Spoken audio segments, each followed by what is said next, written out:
tous, très heureux. Je vous propose qu'on démarre. Pour me présenter brièvement, donc, je suis Stéphanie Hervier, une des fondatrices et la directrice générale de la société Medavise. Medavise, on est une société de télémédecine qui propose des services de téléconsultation aux acteurs de la santé. Alors, comme d'habitude, le thème du jour nous est venu par ce qu'on perçoit et ce qui ressort des échanges qu'on peut avoir avec nos partenaires, nos clients, avec les tutelles, avec les médecins aussi. Et avant toute chose, peut-être dans cette introduction, je trouvais intéressant de périmétrer les choses et de rappeler les grands ordres de grandeur, notamment quand on parle de financement de la santé. Premier ordre de grandeur, la CSBM, donc la consommation de soins et de biens médicaux en France. En 2024, elle s'élevait à 255 milliards d'euros. Pour vous donner aussi un ordre de grandeur de la progression, on était à 200 milliards en 2017. Donc, il y a eu quand même un bond fulgurant en l'espace de 8 ans. 255 milliards d'euros, ça représente, je vais être assez précise, 3 723 euros par habitant sur l'année. Et en termes de répartition du financement, ce sont des sources publiques. Sur ces 3 700 et quelques euros, ce sont 2 900 qui sont financés par la sécurité sociale, 475 qui sont financés par les complémentaires, 290 de reste à charge pour le patient et 26 euros par l'État. Quand on voit à la fois les ordres de grandeur et surtout cette très très forte hausse de la consommation des soins en France en quelques années, on comprend que le modèle de financement pose vraiment question, notamment sur sa tenabilité, sa pérennité tel qu'il existe aujourd'hui. Et au fond, derrière cette question de qui paye quoi, il y a également un sujet qui est est-ce qu'il faudrait à terme changer le mode de financement en France ? Alors, il y a notamment le modèle nordique qui peut nous inspirer, vers lequel on regarde parfois, notamment parce que la capitation prête à réflexion pour sortir de la facturation à l'acte, qui génère un modèle qui est souvent inflationniste sur la quantité d'actes et le nombre de prises en charge en France. Alors, pour échanger donc sur ce vaste sujet, je vais laisser la parole à Denise qui va animer cet événement et vous introduire les deux intervenants qui ont accepté de témoigner. Bonjour à tous, merci Stéphanie et merci Medavise d'avoir encore choisi un super thème. Et puis, il y a pas mal d'actualités qu'on va voir ensemble. Et nous avons la chance d'avoir avec nous deux personnes particulièrement intéressantes pour l'échange. C'est rare que nous ayons un vrai praticien. Donc, nous avons le docteur Alexis Rouillot, qui exerce à Saint-Étienne. Et nous avons Josette Guignot, qui est une grande spécialiste de l'assurance maladie, des complémentaires, des aspects économiques et des recommandations. Et je suis ravie qu'on puisse aller d'abord voir sur le terrain comment ça se passe pour le médecin et après avoir une personne qui a une quantité importante d'informations à nous communiquer.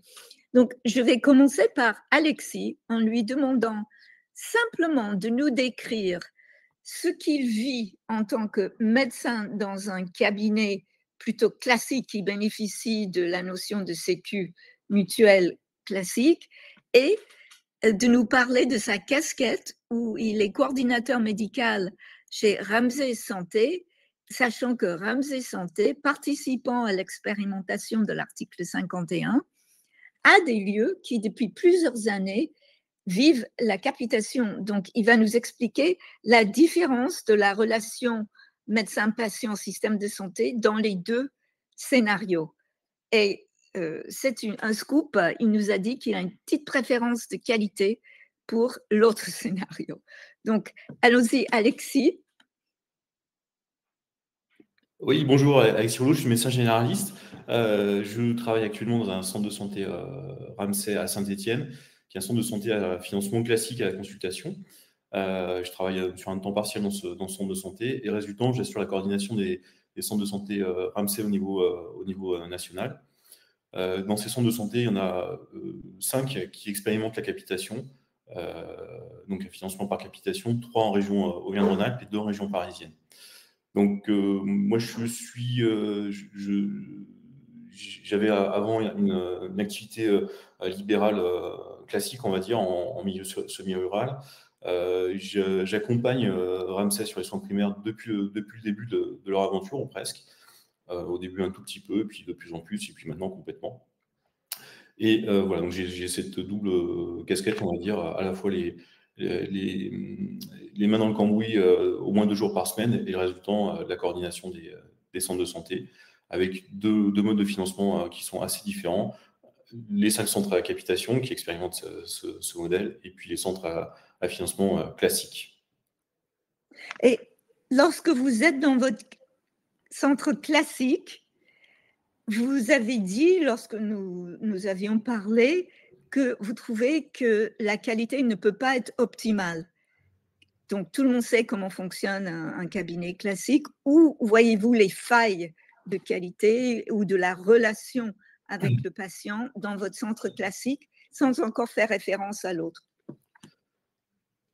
Alors, je vais peut-être le dire un peu différemment. C'est-à-dire que je pense que la qualité est meilleure dans le centre à capitation par rapport au centre classique.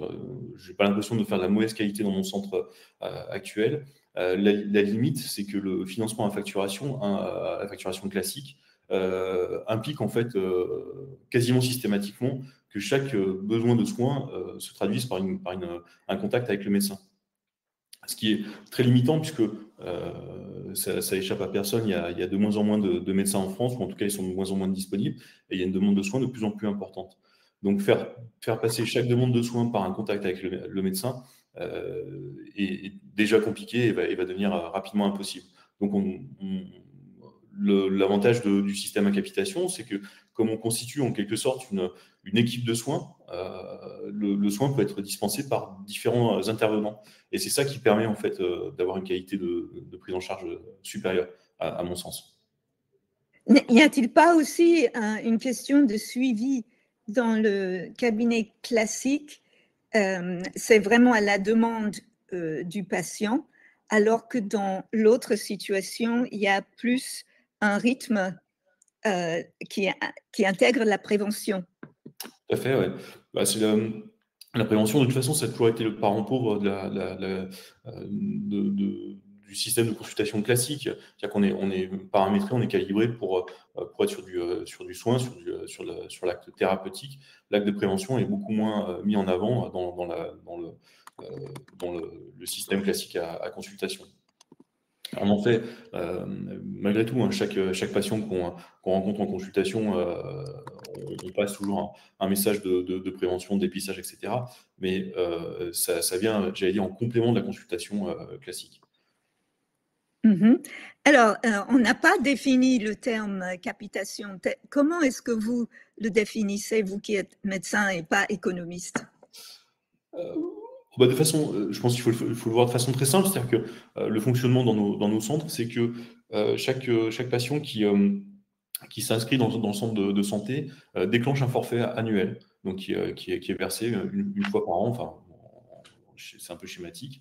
Ce forfait, il intègre tout ce qui va être acte, j'allais dire, intellectuel. Donc les consultations, les visites à domicile, les consultations pour de suivi pédiatrique, les consultations pour la rédaction de certificats FDPH, etc. Donc toutes les lettres clés intellectuelles sont intégrées dans le forfait. Les actes techniques ne sont pas intégrés dans le forfait, en tout cas pas à ce stade. D'accord. Voilà, donc pour chaque patient qui s'inscrit dans le centre déclenche un forfait. Et ce forfait est modulé en fonction du niveau, j'allais dire, de désertification médicale du centre, de l'ALD ou pas du patient, de son sexe, de son âge, de facteurs socio-économiques, donc CMU, AME, etc. On a des petites variations comme ça. Voilà, ça fonctionne comme ça. Et aussi, ce centre qui fonctionne avec la capitation, c'est une équipe. Donc, prenons, je sais que chacun est différent, mais prenons une mère de famille, elle a 40 ans, elle a ses enfants. Avec quel type de personne va-t-elle engager des échanges ou des rencontres? C'est intéressant, c'est justement l'intérêt de ce financement par capitation, comme on a une enveloppe globale, cette enveloppe nous permet de constituer une équipe de soins, j'allais dire, qu'on calibre en fonction des besoins de la population. Donc on peut tout à fait imaginer que dans l'équipe de soins, on est 3 médecins, un IPA, un psychologue, 2 secrétaires, enfin on le monte un petit peu comme on veut. Globalement, pour l'instant, sur les 5 centres expérimentaux, on a monté des équipes qui sont assez homogènes, avec 2 secrétaires, 4 médecins et 2 infirmières qui ont le rôle d'assistante médicale. Dans un des centres, on expérimente l'IPA, on a des expérimentations sur un autre centre, mais qui n'est pas capitation de la psychologue aussi. Et voilà. Et donc l'idée, ça va être pour revenir à votre exemple, en fonction de la demande de soins du patient, de la patiente en l'occurrence, on va mettre en face de cette demande de soins le moyen humain le plus adapté. Donc et en fonction des moyens qu'on a à disposition dans le centre. Donc en fonction de sa demande, ça peut être le médecin, ça peut être l'infirmière en accès direct, l'infirmière sur un protocole de délégation, la psychologue ou dans un parcours de soins, la psychologue, puis ensuite l'infirmière, puis ensuite le médecin. Voilà. On essaye d'adapter en fait l'équipe aux besoins du patient. Alors, juste avant de passer la parole à Josette avec une question pour elle, je voulais savoir quel est le rôle de l'informatique dans le centre qui bénéficie des capitations. Est-ce qu'il n'y a pas un échange hors rencontre classique qui est possible, un suivi meilleur, une sorte de carnet de santé plus actif? Alors pour l'instant, on est un peu aux prémices, hein. C'est sûr que la problématique informatique est très importante. Pour l'instant, on a déjà un dossier médical partagé au niveau de toute l'équipe, ce qui est quand même capital, ce qui permet justement d'assurer un suivi. C'est-à-dire que jusqu'à présent, dans une consultation classique, le dossier médical du patient, il est dans la cervelle du médecin. Là, il est sur le dossier médical qui est partagé dans toute l'équipe et qui permet de ne pas perdre d'informations, de soigner au mieux le patient. C'est vrai qu'après, il va falloir qu'on arrive à aller plus loin dans cette prise en charge, et notamment je pense que c'est un peu trop tôt parce que ce fonctionnement impose quand même que le patient comprenne bien son principe, mais je pense, enfin, ça va assez vite. Je pense que dans les prochains mois, prochaines années, l'idée c'est d'arriver à permettre au patient de prendre, j'allais dire, directement le rendez-vous avec la personne qui convient bien à son état clinique, ou qu'il y ait une régulation comme ça par des moyens informatiques. Et donc, tout le monde est salarié dans le cadre de la capitation? Alors, dans notre modèle, oui. Ce sont des centres de santé, donc tout le monde est salarié. Il y a des expérimentations de la capitation par des équipes libérales. Ça existe aussi, que je connais moins, mais voilà. Donc, Philippe Simon demande quel est exactement le dossier médical. Est-ce que ce serait un dossier médical imposé par l'État? Je ne pense pas. Je pense que c'est les dossiers que vous utilisez chez Ramsay, non? Tout à fait, oui, c'est le dossier du centre, hein. On a un logiciel métier qui est partagé par l'ensemble des praticiens du centre, mais vous avez l'équipe. La question est bien pertinente. L'équipe peut aussi partager le dossier sur le DMP du patient. On a un logiciel qui. Oui, sur mon espace santé. Exactement. Donc là aussi, on essaye vraiment de mettre ça en avance parce qu'on sait que un bon partage d'informations est capital au bon suivi du patient et à sa bonne prise en charge. Bon, merci pour cette belle introduction, Alexis. On va passer à Josette. Alors, en fait, il y a toujours une actualité sur ce sujet de la grande sécu, du rôle des mutuelles. Il y a plein de rapports. On va essayer de ne pas trop parler excessivement technique. Josette, qu'est-ce qu'on entend par la grande sécu et est-ce que ce projet est encore en vie? Je crois que les contours du PLFSS qui viennent d'être déposés avant-hier y ont mis un arrêt fatal, même si cette idée n'a jamais fait florès. Et je crois que l'Institut Sapiens, à laquelle on a l'honneur et l'avantage de contribuer avec Stéphanie, il est un peu pour quelque chose. Alors, c'est quoi la grande sécu ? c'est l'idée saugrenue d'élargir à l'ensemble de la population française le régime des ALD. C'est quoi cette bête? C'est-à-dire le régime des gens en affection de longue durée, donc c'est-à-dire malades chroniques et graves à un certain stade. Donc pour une prise en charge dite à 100%, qui est loin d'être une prise en charge totale, de leurs frais de soins par la sécurité sociale. C'est absolument pas une prise en charge totale puisque malheureusement la vie est mal faite et quand on est très malade, on fréquente très souvent l'hôpital, très souvent les spécialistes et les derniers rapports du HCAM et de l'IRDES sur les dépassements d'honoraires montrent que les dépassements d'honoraires, c'est en forte inflation à la fois en volume et en valeur. Donc là, pour le coup, ce n'est pas la sécurité sociale qui rembourse, c'est bien les complémentaires santé. Et d'ailleurs, la récente étude à partir des données du Système national de santé, le fameux SNDS, de Malakoff Humanis, a montré que les gens en affection de longue durée, donc soi-disant pris en charge à 100%, en fait, coûtaient 1,8 fois plus cher aux complémentaires santé que ceux qui n'étaient pas en ALD. Donc, cette idée ubuesque, elle a fait long feu. Pourquoi? Parce que si on lit le rapport chargé-produit de la CNAM, le rapport du Haut Comité pour l'avenir de l'assurance maladie et le PLFSS, on voit bien que le sujet aujourd'hui, c'est le poids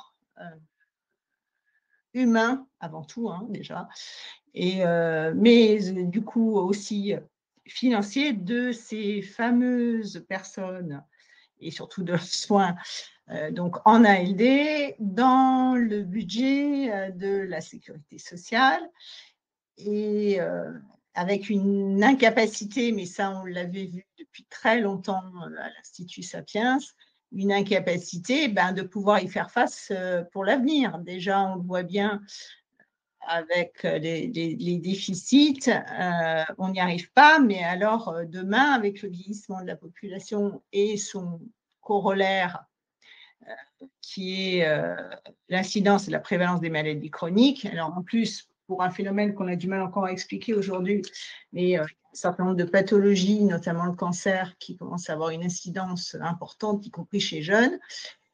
Donc, c'est clair, et c'est ce qu'on disait depuis de nombreuses années à l'Institut Sapiens, l'assurance maladie ne va pas pouvoir y faire face seule. Et là, on est dans une période, en fait, où on met à l'envers la grande sécu et où tout naturellement, l'assurance maladie dit, oui, il y a un autre payeur formidable et on a bien de la chance dans ce pays d'avoir un système dual en complémentarité avec les complémentaires santé, faisons appel à ces financeurs, entre guillemets, pour nous aider à faire de la prévention tertiaire auprès des malades chroniques qui sont au début de leur pathologie pour éviter qu'ils ne s'aggravent et puis bien sûr éviter les comorbidités. Donc cette idée-là, on l'a écrit, réécrit, diffusé, publié maintes fois à l'Institut Sapiens. On est vraiment ravis que enfin ça débouche peut-être, parce que évidemment avec ce qui se passe, on ne sait pas si ça va être voté, mais dans la loi de financement de la sécurité sociale. Donc la grande sécu, c'est fini. Elle est toujours grande, parce que vu ce qu'elle supporte de nos frais de santé, oui, mais elle ne peut pas faire toute seule, ça c'est sûr. Donc, en fait, je vais rapidement poser la question de François. Lorsqu'on est dans la situation de capitation, qu'est-ce que le patient débourse? Est-ce qu'il y a la participation forfaitaire? Et alors, après, je vais laisser peut-être Alexis raconter dans la vraie vie, puis après, je vais vous dire ce que certains en disent. Voilà. La vraie vie, pour l'instant, on est dans le cadre d'une expérimentation, donc je pense que les choses ne sont pas encore complètement cadrées, mais pour l'instant, le patient paye sa première consultation, donc comme une consultation, on va dire, classique, avec une participation sécu et mutuelle en fonction de son ALD ou pas. Et ça, c'est pour la première consultation quand il rentre dans la patientèle. Et ensuite, il n'y a plus du tout de facturation. Enfin, le patient ne paye plus ses soins directement. Ça passe par le forfait. Merci. Alors, Josette. En rebond de. Alors, ce sujet de la forfaitisation est un sujet, on va dire, assez polémique. J'ai entendu récemment, lors de l'audition de la mission d'évaluation des comptes de la sécurité sociale du directeur général de la Caisse nationale d'assurance maladie, qui répondait à une question, à cette question-là, justement. Est-ce que dans le cadre du forfait, en gros, quelle serait la répartition entre l'assurance maladie et complémentaire santé? La réponse a été quand on paye au forfait, en gros, on ne peut pas faire participer les complémentaires. Alors, j'ai bondi de mon siège en disant mais attendez, je ne comprends pas. Il existe déjà des forfaits en télésurveillance et que je sache, les forfaits en télésurveillance ont, pour les gens non dans ALD, un ticket modérateur. Donc, je veux dire, mettre un ticket modérateur sur un acte ou mettre un ticket modérateur sur un forfait, franchement, je ne vois pas où est la complexité. Des fois, il y a beaucoup de complexité dans notre domaine de la santé et de la facturation, mais là, je ne vois pas trop bien. Donc, pour répondre à la question, oui, c'est tout à fait possible et ça existe déjà dans un forfait qui s'appelle, les 2 forfaits de la télésurveillance, il y a des tickets modérateurs. Pour la partie device de 40% et pour la partie équipe, de 30%. OK. Déjà, ce que vous avez dit au début a suscité chez moi des questions. Est-ce que vous pouvez expliquer un peu plus ce que vous entendez par prévention tertiaire? Et après, puisque nous voyons que la notion de grande sécu est mise de côté pour l'instant, quelle est l'incidence sur le principe de la poursuite de la capitation? Alors, je vais répondre déjà à la deuxième, puis on reviendra après. Ce sujet de la capitation est un sujet compliqué. Alors, je pense qu'on en saura un peu plus dans quelques temps, puisque je crois savoir que l'évaluation des 2 articles 51 de capitation sur des forfaits pluridisciplinaires, un peu comme vous venez de les commenter, mais dans un autre cadre, Alexis, donc sur les expérimentations PEPS et IPEP sont alors quasi fin, on va dire. Oui, donc, alors avec une difficulté, c'est que, en fait, ça a fonctionné dans la réalité, dans des centres de santé où les gens sont salariés. Et puis, sur la partie libérale, on va dire que les libéraux ont jeté l'éponge pour des raisons que je ne commenterai pas, mais je crois que les récents rapports sont assez explicites là-dessus. Donc, la capitation, c'est un sujet compliqué. Pourquoi? Parce que alors moi, je remercie beaucoup les gens, à titre citoyen, on va dire, et en tant qu'économiste de la santé, je remercie vraiment beaucoup les gens qui se lancent dans ce genre d'expérimentation, parce qu'il faut absolument qu'on voit comment ça se passe dans la vraie vie et qu'on fasse une évaluation économique, parce que ça fait peur à tout le monde. Ça fait peur aux professionnels de santé. Je viens de dire que c'est officiel, je veux dire, les libéraux ne sont pas restés dans les expérimentations PEPS et IPEP. Voilà. Et puis, quand on lit le rapport du HCAM sur les dépassements d'honoraires, on peut comprendre assez aisément que ça va être compliqué d'y faire rentrer les spécialistes, parce que ça marche tellement bien comme ça marche aujourd'hui. Voilà.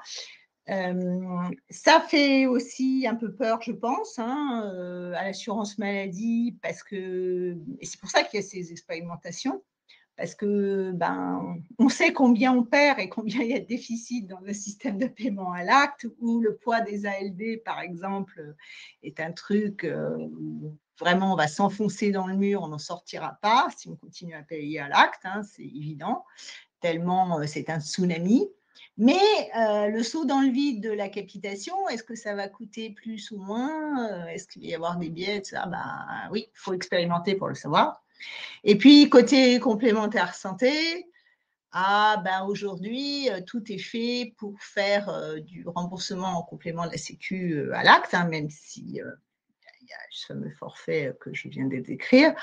Donc, ça remet en question tout le métier, la manière d'exprimer les garanties, la manière de rembourser les gens, toute la programmation informatique qu'il y a derrière, tout le savoir-faire, enfin, tout ça. Mais bon, je pense qu'il va falloir s'y mettre parce que voilà, c'est le sens de l'histoire. Oui. Je veux pas parodier Steve Jobs, mais je pense qu'il va falloir tout changer. Justement, je voulais vous demander, Josette, donc, vous êtes directrice à l'Institut Sapiens, est-ce que vous avez tout un plan d'un scénario réaliste sur comment on pourrait rendre plus efficient et plus qualitatif le système de financement et le système de soins? Et il y a un des participants qui nous rappelle le problème du partage de données, c'est-à-dire que pour que tout soit plus qualitatif et qu'il y ait moins de duplicata et qu'il y ait moins de fraude, enfin, il faut pouvoir plonger dans des données et le partage pose des soucis de confidentialité, de maîtrise. Donc, en fait, j'ai posé 2 questions sur le scénario optimiste ou idéal de votre institut et aussi ce problème de l'échange de données. Alors, sur la première question, le scénario idéal, enfin celui qu'on imagine être beaucoup plus efficient que ce qui se passe actuellement, c'est déjà un système où on arrêterait, alors ce que l'un de nos experts, qui est très connu par ailleurs, je vais lui rendre hommage, hein, Guy Valencien, appelle la gabegie. Et la gabegie, c'est quoi? C'est la fraude, les abus de facturation, les erreurs de facturation, les soins qui sont redondants, qui ne sont pas utiles, etc. etc. Bon, ça, l'évaluation, alors c'est très bien, je la tiens du président du HCAM hier, donc comme ça, je vais pouvoir répéter un vrai chiffre. Moi, je disais 18 milliards, mais il dit entre 16 et 17. Enfin, on n'est plus à 1 milliard près à ce niveau-là, puisqu'on atteint le niveau du déficit de la sécurité sociale projeté pour cette année, hein, on est dans la même épure, et on est à la moitié du déficit de la sécurité sociale, si rien ne change, projeté pour 2030. Donc, c'est quand même hyper important. N'y a-t-il pas aussi des sous-dépenses, c'est-à-dire qui génèrent des dépenses, des personnes qui ne voient jamais ou trop peu ou ne vont pas là où il faut? Ah oui, bien sûr, et quand ils le voient, c'est… Alors là-dessus, je vais rejoindre le constat d'Alexis.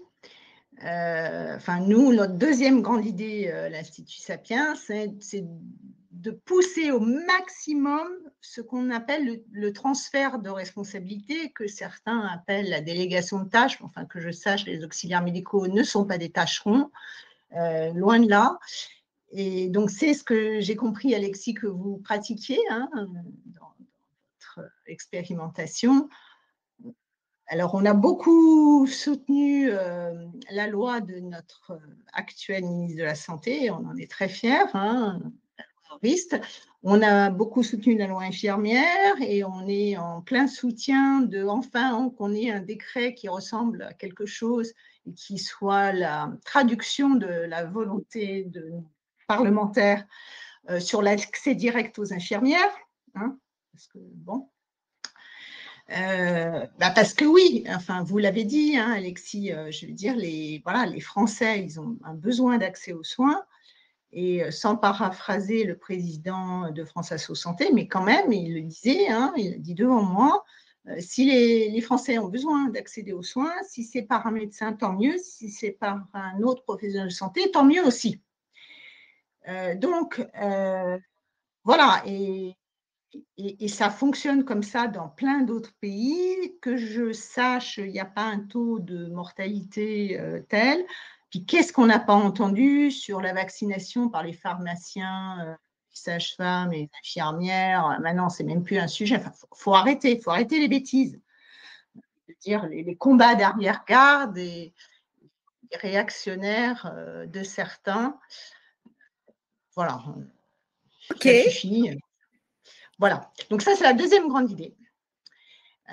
Voilà, et la troisième, c'est en effet, si on veut mieux soigner les gens, et je crois que le témoignage d'Alexis est important là-dessus, si on veut aussi pouvoir financièrement assurer la soutenabilité de ces meilleurs soins, eh bien, il faut passer à la capitation dans certains cas, et notamment de manière prépondérante vis-à-vis des malades chroniques. C'est évident. Un malade chronique, il a besoin souvent de voir un professionnel de santé.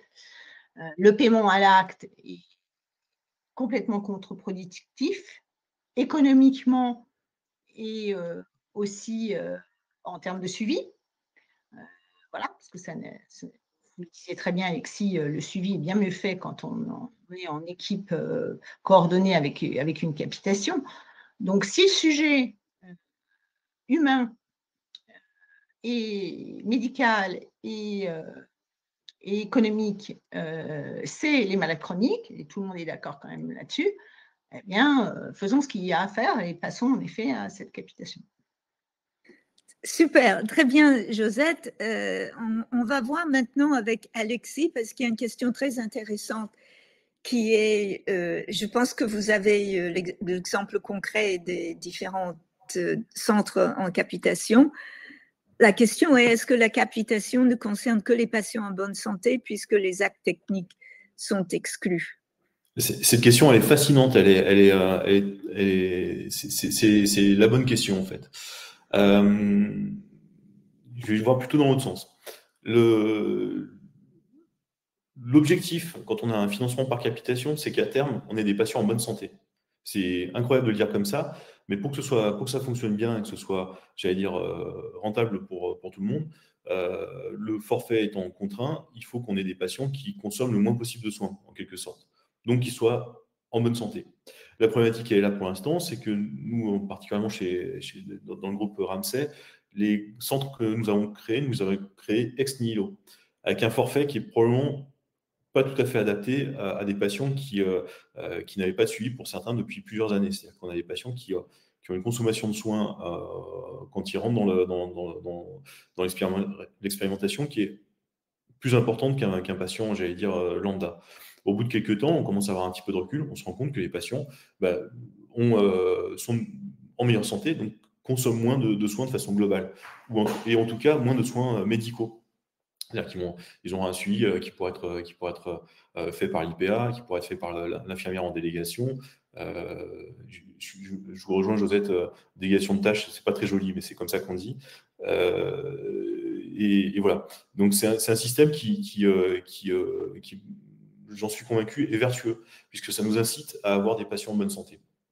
Alors, j'ai un exemple qui est assez concret, hein, c'est que l'an dernier, à peu près à cette période, un petit peu avant, il y a l'un des centres de région parisienne qui a mis en place une grande campagne de vaccination de ses patients en disant on commence à avoir une patientèle importante. S'ils ont tous la grippe cet hiver, on va pas réussir à les voir correctement. Et donc, du coup, on a eu un taux de vaccination contre la grippe dans le centre qui est largement supérieur à la moyenne du local. Donc, parce que tout le monde a compris que l'intérêt de tous, c'est d'avoir des patients en bonne santé. Les actes techniques sont exclus du forfait. Alors, je pense que c'est un problème de réglage pour l'instant. C'est-à-dire, comme on est quand même dans une expérimentation, il était probablement difficile pour l'État et pour le ministère d'évaluer, comment dire, le volume d'actes techniques qui pourrait être réalisé dans un centre de santé de médecine générale. Je pense que ça vient de là. Mais après, comme je disais, le forfait, ce qu'il inclut a évolué dans le temps. C'est-à-dire que là, il y a tous les actes intellectuels, mais on pourrait tout à fait imaginer qu'il y ait des actes techniques qui soient intégrés dans le forfait d'une façon ou d'une autre.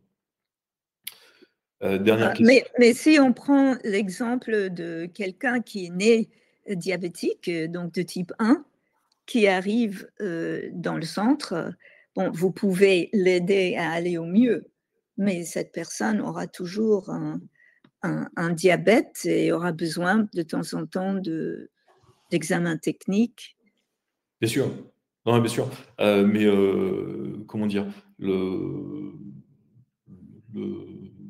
but du centre, c'est de faire en sorte que le patient diabétique soit le plus en forme possible pour ne pas venir en consultation trop fréquemment. Donc, on a cette ambition de faire en sorte que les patients soient en bonne santé pour que ça rentre dans le cadre de ce financement. C'est plutôt vertueux. Là aussi, il y a quelque chose qui est très important à avoir en tête, c'est que on a une décote en fonction de l'infidélité. Là aussi, c'est pas un joli mot, des patients. C'est-à-dire quand les patients vont consommer du soin ailleurs, on a une décote du forfait d'autant. Évidemment, c'est pour limiter les abus, parce que sinon, ce serait relativement facile de déclarer des milliers de patients et de ne pas les suivre. Le but, c'est qu'on puisse suivre dans de bonnes conditions et avec beaucoup de qualité le plus de patients possible. C'est ça l'idée. Ok. Alors, je vais poser la question d'une autre personne, Sama, à propos des abus. Donc, Josette, quels sont les détails disponibles concernant les fraudes, erreurs ou abus, les 18 milliards? Parce qu'il repose un peu la question qu'on a vue sur le fait que beaucoup de personnes ne voient pas assez, n'accèdent pas au système de soins. Et puis, quel est le rôle du médecin? Est-ce que le médecin traitant n'était pas là pour diminuer ces erreurs ou ces redondances? Alors, il y a déjà le sujet de la fraude et de l'abus de facturation. Ce n'est pas moi qui ai fait les comptes, mais où la Cour des comptes dit c'est 4,4 milliards. D'accord. Bon. Et là, en fait, on y ajoute donc une évaluation qui fait consensus de 20% des actes qui sont inutiles, redondants, etc. Donc voilà, à peu près les données du chiffrage. Je vous ai donné ma source au Comité pour l'avenir de l'assurance maladie. Alors oui, qu'en contrepartie, il y ait des gens qui n'aient pas accès aux soins et qui risquent et qui vont limiter ça. Oui, mais enfin, je vois votre arrière-pensée, si je peux me permettre. C'est oui, bien sûr, c'est pas la faute des patients, cette histoire. Enfin, je veux dire, les chiffres le montrent, 80% de l'abus, de la fraude, etc. Je suis désolée de le dire devant Alexis, mais ça vient des professionnels et des établissements de santé. Ça, c'est les chiffres officiels. Donc, en effet, non, ce n'est pas le sujet des patients. De toute façon, les patients, ils font bien, voilà, dans la plupart des cas, ce qu'on leur dit de faire. Donc, voilà. Et l'intérêt de cette capitation aussi, vous l'avez illustré dans ce que vous venez de dire, Alexis, c'est aussi de rendre les patients plus observants parce qu'ils y ont intérêt. Parce qu'en plus, c'est quand même hyper valorisant et rassurant d'être accueilli et attendu, puisque vous avez dit, en fait, on n'est plus dans le soin inopiné, on est dans le rendez-vous, quelque part, parce qu'il faut voir les gens de manière, on va dire, assez protocolisée. Et donc, on est attendu, on est bien reçu, on voit une équipe pluridisciplinaire, chacun dans son savoir particulier, etc. Ben oui, forcément, ça rend les gens plus observants. C'est évident. Alors, on l'expérimente en France, mais à mon grand dame, les États-Unis l'ont expérimenté avec beaucoup de succès bien avant nous, hein, pour une fois qu'aux États-Unis, on faisait, alors je ne sais pas où ça en est aujourd'hui, hein, mais on faisait des choses plus intelligentes que nous en santé. Ben oui, c'est tout le programme qui a été mis en place sur les soins de support aux gens malades chroniques dans l'un des 2 régimes de sécurité sociale des États-Unis, c'est-à-dire Medicare, hein, pour les plus de 65 ans. Et avec beaucoup de succès, avec en effet des gens devenus très, très observants et voilà, des gens qui vont mieux mentalement et physiquement. Et puis, parce qu'on est aux États-Unis, hein, donc ça ne rigole pas avec les sous, comme vous le savez, avec des fortes économies. Voilà. Oui, ça ne rigole pas beaucoup aux États-Unis. Donc, il y a une question de nouveau sur la notion de créer un profil, un forfait basé sur un référentiel de coût complet par patientèle comparable, géographie, sexe, âge. J'imagine que le médecin, il pourra en parler après vous, Josette, pourrait dire que chaque personne est différente, même chaque année. Donc, c'est difficile de la comparer à une statistique. Mais moi, je voyais à partir de cette question la notion comme pour les impôts. C'est-à-dire qu'on vous donne un profil et puis après, on voit le réel en supposant que c'est un réel de qualité, qu'il n'y a pas eu d'excès qu'ils ont fait comme il faut et pourquoi pas. Et on ajuste l'année d'après. Je ne sais pas comment vous voyez la réponse à cette question. Alors déjà, il y a un élément de réponse qui est formidable en France, hein, c'est notre formidable système national des données de santé. Si on voulait s'en servir de manière intelligente, on serait quand même en capacité de faire une segmentation a priori des parcours, par exemple pour les malades chroniques, hein, par pathologie, par je ne sais quoi, âge, région, sexe, enfin bon, tous les critères. Je suis pas médecin, moi, donc je ne vois que les évidences. Mais voilà, et on est vraiment capable, parce qu'on a 20 ans de recul quand même sur ce système, donc c'est pas rien. On est capable de voir quels ont été les parcours efficients et quels ont été les parcours moins efficients qui ont conduit à une aggravation de la pathologie avec des réhospitalisations, des soins plus lourds, etc., voire de la mortalité prématurée, et quels ont été les parcours efficients. Donc, la première des choses, c'est déjà d'exploiter cette mine d'or que le monde entier nous envie, pour dire, a priori, voilà, on peut, entre guillemets, partitionner, par exemple pour le diabète, on peut partitionner les gens dans leurs besoins de suivi de telle et telle manière. Voilà, puis en effet, après, on réajuste. D'ailleurs, le système Medicare que je décrivais, c'est exactement comme ça que ça se passe, c'est-à-dire l'année d'après. Alors déjà, on est aux États-Unis, hein, donc voilà. Les équipes, elles sont bonifiées et malucées, si je peux dire, suivant leurs résultats par rapport à la ligne directrice de départ. Et puis, en effet, tous les ans, il y a une rediscussion avec les équipes concernées, médicales concernées, pour redéfinir, on va dire, cette segmentation, moi j'appelle ça comme ça, hein, de la population et en face les parcours de soins voilà, auxquels on va les conduire, dans lesquels on va les conduire. Alors, je vais poser une autre question en fait à Alexis parce qu'il y en a une concernant les déserts médicaux. Est-ce que vous voyez une façon par laquelle… Bon, le désert médical, on ne sait pas si ça manque aussi des secrétaires et des infirmiers, peut-être pas, peut-être moins, mais au niveau du médecin, est-ce qu'on peut imaginer une solution en remote, en téléconsultation pour les déserts médicaux? En fait, c'est moi qui ai ajouté ça. La question de base, c'est qu'est-ce qu'on peut faire dans les déserts médicaux avec l'approche Ramsay? Alors, c'est une bonne question.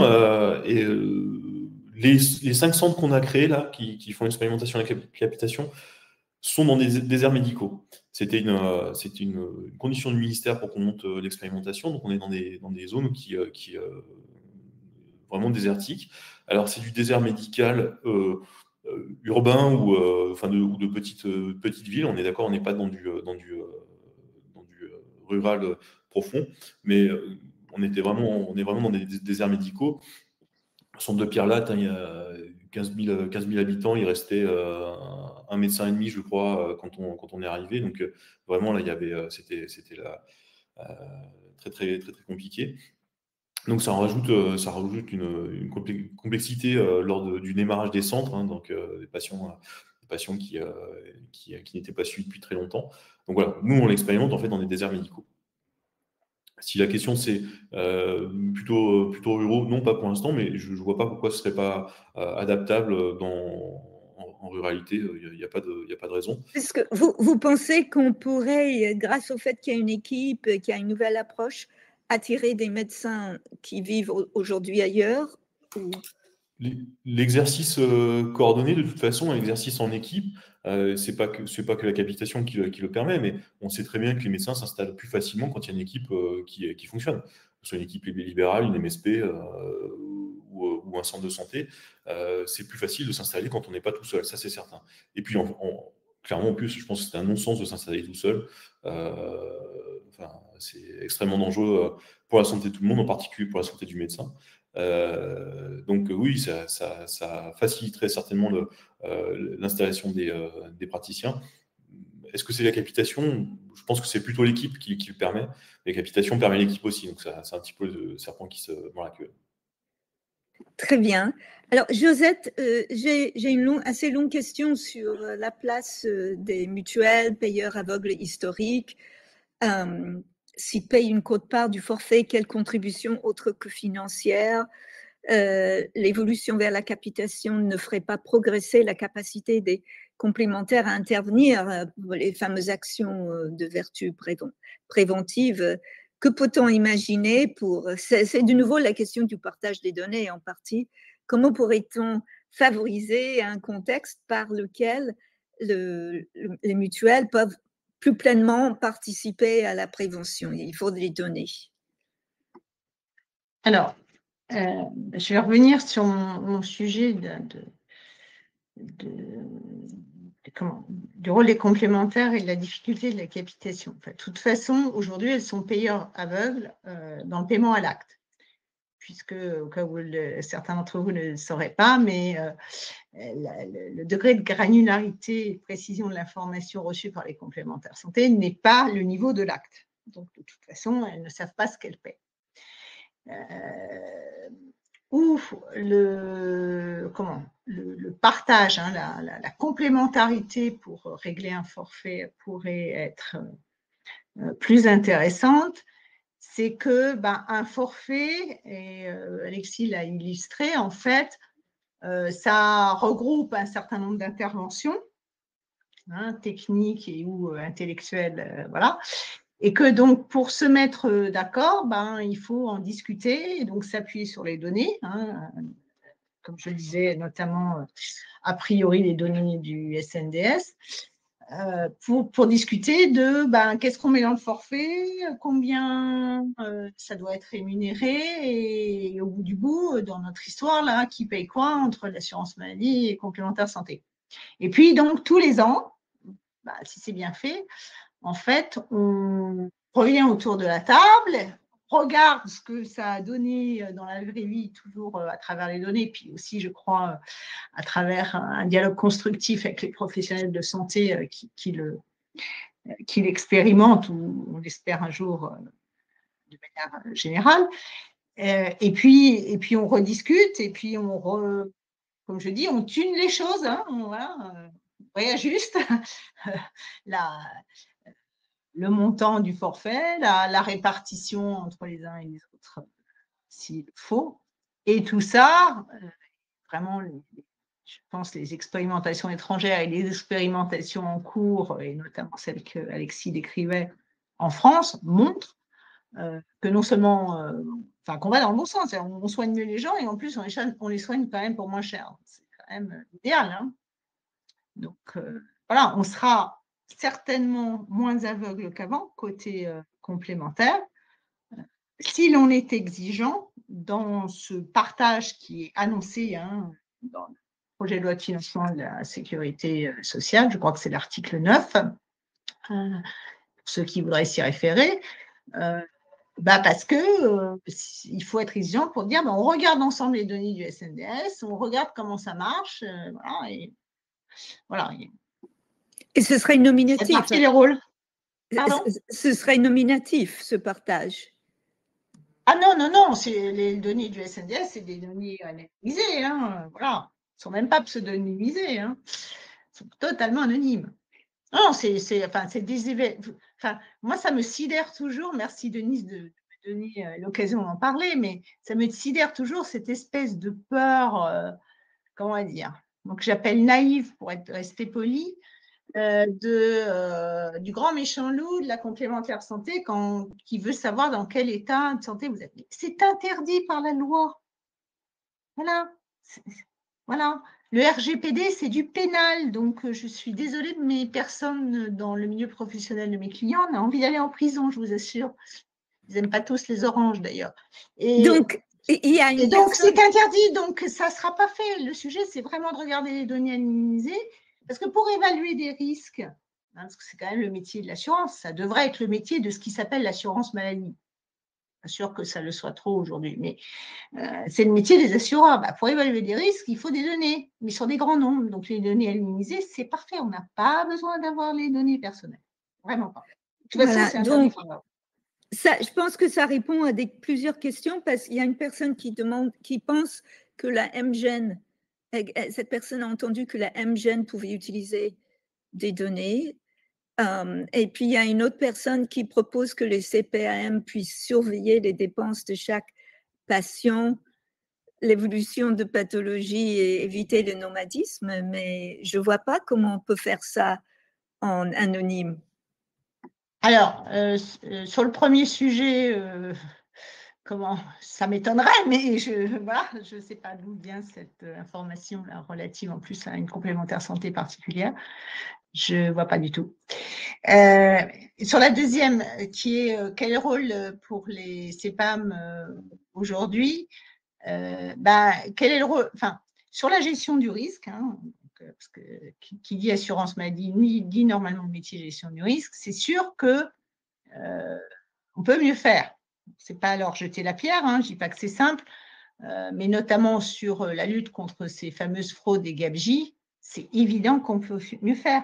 Mais ça passe par une volonté politique. Si on veut faire un contrôle, au sens noble du terme, pas contrôler ne veut pas dire fliquer, de la bonne dépense, il faut commencer par universaliser l'ordonnance électronique, rendre obligatoire le remplissage du dossier médical partagé, personnel, pardon, il a changé de fois, je ne sais pas combien de fois, je finis par m'embrouiller. C'est exactement ce qu'Alexis disait, c'est-à-dire que ça se pilote bien, la santé des gens se pilote bien à travers un dossier médical. Et en plus, si on obligeait à l'ordonnance électronique et au dossier électronique partagé, eh bien, c'est facile de contrôler qu'il n'y a pas de… A priori, il ne s'agit pas d'aller fliquer les gens, de contrôler a priori qu'on n'est pas en train de prescrire un acte redondant, que la personne, vous parliez de prévention, elle n'a peut-être pas fait ses vaccins, machin, vous le savez, vous lui rappelez, etc., etc. Mais, comment dire, les moyens existent, la volonté, pas encore tout à fait, même si, sur certains points, on avance apparemment. Alors ça, on a beaucoup parlé. Pardon, juste un petit complément parce que j'ai vu qu'il y a pas mal de questions hyper intéressantes là, qui passent là-dessus. Et ça rejoint ce que vous disiez, Josette. Nous on croit vraiment au travail en équipe. Je crois que j'ai répété plusieurs fois. L'équipe, elle se construit autour de données qui sont partagées dans l'équipe d'abord. C'est pour ça aussi que autant je suis convaincu que faire vacciner ou faire de la délégation de tâches dans le centre ou dans l'équipe qui peut être élargie, ça a du sens. Autant avoir des des professionnels ou des actes qui ne sont pas intégrés dans le dossier médical du patient, je pense que ça peut être, c'est un non-sens parfois, parce qu'il y a des choses qui sont faites et sans qu'on ait la notion que ça a été fait, on ne sait pas par qui ça a été exécuté. Donc nous, on croit vraiment à ça. Par exemple, on préférait avoir dans notre équipe, je ne sais pas, une sage-femme plutôt qu'avoir qui travaille sur le même dossier patient, plutôt qu'avoir une sage-femme qui est installée en face, qui a un dossier différent et qui ne pourra pas voir que la ferritine a été dosée la semaine dernière et qui va represcrire des actes inutiles. Alors, le DMP aide quand même beaucoup, hein, c'est un bon outil. Il y a des outils quand même qui ont été mis à notre disposition ces derniers temps qui sont précieux, qui fonctionnent bien, il faut bien le reconnaître.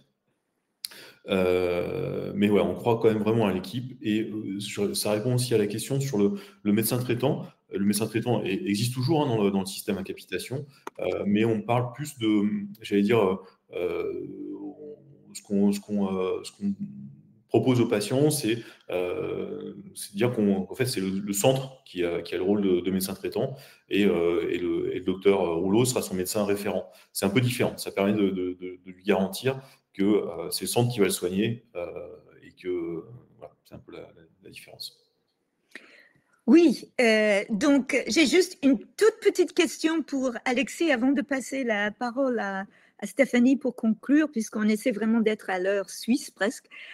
Alexis, pour donner un incentive aux patients, est-ce qu'il y a quelque chose de mieux que l'amélioration de sa santé ou faut-il y aller aussi sur le plan financier en lui diminuant ses frais? En fait, ça irait ensemble. S'il va mieux, il aura moins de frais de santé. Est-ce que vous êtes motivant et encourageant à la personne devant vous lorsqu'elle fait des choses telles que vous lui demandez de faire et que ça va mieux? Alors, il y a plusieurs niveaux. Là, actuellement, on est dans une telle catastrophe sur l'accès aux soins que la demande des patients, pour l'instant, c'est d'avoir accès aux soins. Et j'allais dire aux soins à l'ancienne. C'est pas très joli, mais aux soins classiques, on va dire. Quand on passe sur l'étape d'après, c'est-à-dire que quand on commence à rentrer dans la prévention, dans le soin, etc., c'est quand même un peu plus compliqué. Donc, je pense que ça va prendre du temps, mais on arrive quand même à faire passer le message, et notamment parce qu'en fait, on fait souvent passer ces messages par des professionnels qui sont plus affûtés sur ces questions-là que les médecins généralistes qui ne sont pas toujours très bons en prévention et dépistage, très clairement. Merci. Alors, on arrive, il n'y a qu'une minute, 1 minute et demie, Stéphanie. Ce serait efficace. Voilà. Non, avant tout, je tenais vraiment à remercier chaleureusement Alexis pour son expérience, Joseph pour son expertise. Vos deux voix et vos deux discours sont extrêmement éclairants. Et je remercie aussi les participants, parce que comme toujours, on a beaucoup de questions sur ce type de webinaire, ce qui est très agréable, je trouve, parce que ça rend les échanges vivants et ça apporte d'autres angles. Pour conclure, je voulais revenir sur la problématique initiale de ce webinaire qui était donc grande sécu, capitation, quelle place pour les complémentaires santé dans le financement des soins de demain? Alors, si je regarde d'abord la grande sécu, donc on l'a vu en préambule, la charge financière, elle s'alourdit d'année en année et la sécu ne pourra pas tout prendre en charge toute seule. Je citerai Josette ici, donc elle sera toujours grande la sécu, mais elle ne peut pas faire toute seule. Donc, voilà, j'ai envie de dire, ce scénario, on l'avait en tête aussi dès les origines de l'organisation de ce webinaire. Dans les faits, il n'est pas crédible. Sur la capitation et la télésurveillance, donc elle en est l'exemple, on en a parlé tout à l'heure. Pour le coup, les complémentaires ont toute leur place et on voit bien qu'il est assez facile de répartir la prise en charge entre la Sécu et les complémentaires. Et ce qu'on a aussi noté à plusieurs reprises dans les échanges, c'est qu'on sent bien que la capitation, elle est extrêmement vertueuse par rapport au sujet de la prévention, parce que globalement, mieux mes patients se portent, meilleur est mon équilibre financier. Donc, je pense que c'est très vertueux. À la fin, chacun est intéressé au fait que les patients soient bien portants. Après, évidemment, ce sujet de la capitation, il ouvre quand même des sujets qui, pour l'instant, ne sont pas encore totalement résolus. Déjà, la place, le métier lui-même des complémentaires santé. Moi, j'ai entendu pareil à un moment ce que présentait Josette, que le métier des complémentaires, il changerait du tout au tout si on part sur la capitation. Quelle garantie, quelle présentation des garanties, quelle communication, quel lien avec les patients. Il y a une refonte totale de ce métier-là. Je pense aussi que probablement qu'il y a un curseur à placer, c'est-à-dire on ne va peut-être pas passer du tout paiement à l'acte au tout capitation du jour au lendemain, et que dans un premier temps, ça peut être pertinent de réfléchir plutôt à l'aune de parcours en fonction de pathologie, de profil de patient, etc. Il y a un dernier point que finalement, on n'a peut-être pas tant abordé que ça. L'exemple des centres en capitation de Ramsay, c'est extrêmement intéressant. Et finalement, on n'a pas trop parlé de la place des médecins libéraux dans le modèle à la capitation de demain. Spontanément, j'ai l'impression que peu de médecins libéraux, les médecins libéraux ne sont pas forcément encore très favorables à ce modèle-là. Et pourtant, nous, ce qu'on se dit, c'est que ça pourrait être une façon pour eux aussi de s'affranchir du poids administratif qu'ils perçoivent en lien avec le contrôle et le suivi de la qualité des soins.